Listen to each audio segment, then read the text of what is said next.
Visakha central జైల్లో మరోసారి phone కలకలం రేపింది. నర్మదా బ్లాక్ లోని రహస్య ప్రాంతంలో సిమ్ కార్డ్ లేని ఫోన్ ని అధికారులు గుర్తించారు. 4 రోజుల క్రితం విశాఖ సెంట్రల్ జైల్లో 3 సెల్ ఫోన్ల అధికారులు గుర్తించారు. తాజాగా మరో ఫోన్ దొరకటంపై అధికారులు దర్యాప్తు చేస్తున్నారు. ఫోన్ జైల్లోకి ఎలా వచ్చిందన్న దానిపై వివరాలు సేకరిస్తున్నారు.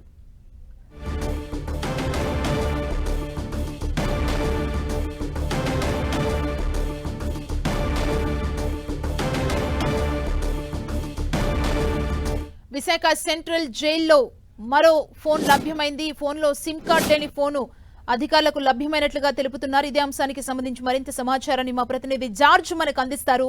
జార్జ్, గత కొద్ది రోజులుగా విశాఖ సెంట్రల్ జైల్లో గంజాయి అలాగే సెల్ ఫోన్లు విరివిగా వినియోగిస్తున్నారన్న అభియోగాల మీద సూపరింటెండెంట్ మహేష్ చంద్ర ఆధ్వర్యంలో సెర్చ్ ఆపరేషన్ కొనసాగుతూ ఉంది. ఈ నేపథ్యంలోనే గత 4 రోజుల క్రితం యమునా బ్లాక్ లో 3 సెల్ ఫోన్లు అయితే స్వాధీనం చేసుకున్నారు. దానికి సంబంధించిన కేబుల్స్ అలాగే బ్యాటరీలు సైతం కూడా స్వాధీనం చేసుకున్నారు. తాజాగా నర్మదా బ్లాక్ లో ఒక సిమ్ కార్డ్ లేని సెల్ ఫోన్ సైతం కూడా స్వాధీనం చేసుకోవడం జరిగింది. గత కొన్ని రోజుల క్రితం ఓ ఫార్మసిస్ట్ క్యారేజీ బాక్స్ లో గంజాయి తెస్తూ దొరికిపోవడంతో అప్పట్లో ఈ ఘటన రాష్ట్ర వ్యాప్తంగా కలకలం రేపింది. అప్పటి నుంచి రక్షణ సిబ్బంది క్యారేజీ బాక్సులను లోపలికి అనుమతించడం లేదు, భద్రతను కూడా కట్టుదిట్టం చేశారు.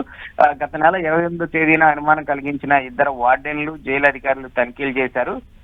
అయితే అలా తనిఖీలు చేయడం మీద అభ్యంతరం వ్యక్తం చేయడంతో పాటు సహచర సిబ్బందితో కలిసి ఆందోళనకు దిగడం కూడా రాష్ట్ర వ్యాప్తంగా చర్చనీయమైంది. దీంతో క్రమశిక్షణ చర్యల్లో భాగంగా 37 మంది వార్డెన్లను జైలు అధికారులు బదిలీ చేశారు. ఇదిలో ఉండగా తాజాగా ఈ సెల్ ఫోన్లు బయటపడడం సంచలనంగా మారింది. ఖైదీలు ఉండే ఈ బ్లాకుల్లో పూల కుండీల వద్ద జైలు అధికారులు అనుమానంతో తనిఖీలు చేశారు. అక్కడ కట్టుదిట్టమైన ప్యాకింగ్ బయటపడగా తొలుత గంజాయిగా భావించారు. తెరిచి చూస్తే అందులో 2 సెల్ ఫోన్లు, ఒక బ్యాటరీ, ఒక పవర్ బ్యాంక్ ను కూడా గుర్తించడం జరిగింది. గొయ్యి తీసి ఫోన్ లో ఉన్న కవర్ ను అందులో పెట్టి పూడ్చి 2 రాళ్ల మధ్య ఆ పూలకుండిని పెట్టినట్లు జైలు అధికారులు గుర్తించడం జరిగింది. తాజాగా ఇటు నర్మదా బ్లాక్ లో సైతం కూడా ఒక సెల్ ఫోన్ సైతం కూడా గుర్తించారు. అయితే ఈ సెల్ ఫోన్లకు సంబంధించి చూసుకున్నట్లయితే కనుక గతంలో ఎంఈవి కుటుంబ సభ్యులకు సంబంధించి కిడ్నాప్ చేసిన రౌడీ షీటర్ హేమంత్ ఈ సామాగ్రి కలిగి ఉన్నాడని భావిస్తూ ఉన్నారు. మాజీ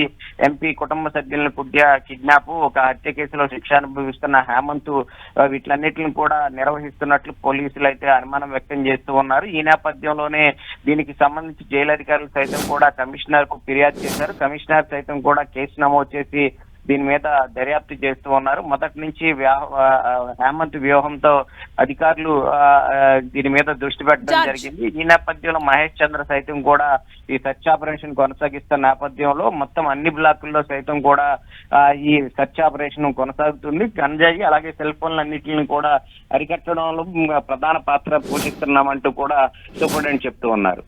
అంటే ఇప్పుడు 2 ఘటనల్లో దొరికిన సెల్ ఫోన్లకు సంబంధించి కూడా హేమంతే ఉన్నారా? ఇంకా వీరి వెనకాల ఎవరెవరు ఉన్నారో, అసలు ఓవరాల్ గా వెనకాల ఏం జరుగుతుంది?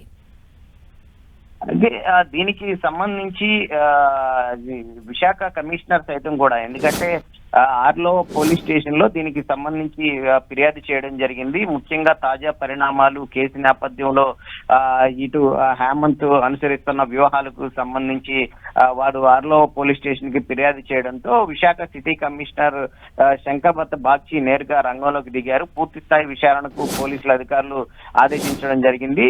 2024 డిసెంబర్ చివరి రోజున 31నే ఈ ఘటన జరగడం మీద కూడా ఆగ్రహం వ్యక్తం చేయడం జరిగింది. ఈ నేపథ్యంలో ఇప్పుడు దొరికిన సెల్ ఫోన్లు సైతంలో కూడా సిమ్ కార్డులు లేకపోవడం సైతం కూడా విస్మయానికి గురి చేస్తుంది. సిమ్ కార్డులు ఎక్కడ దాచారనేది పోలీసు విచారణలో సైతం కూడా తేలాల్సి ఉంది. అవి బయటపడితే కాల్ లిస్ట్ ఆధారంగా ఎవరితో మాట్లాడుతూ ఉన్నారు, ఎందుకు ఈ ఫోన్లు వినియోగిస్తున్నారు, ఎవరెవరు తెచ్చిస్తున్నారనే విషయాలను సైతం కూడా వెలుగులోకి వచ్చే అవకాశం కనిపిస్తుంది. ఇప్పుడు ఇదే కోణంలో పోలీసులు విచారణ చేపట్టారు. పోలీస్ కమిషనర్ ఆదేశాల మేరకు విచారణ కొనసాగుతుంది.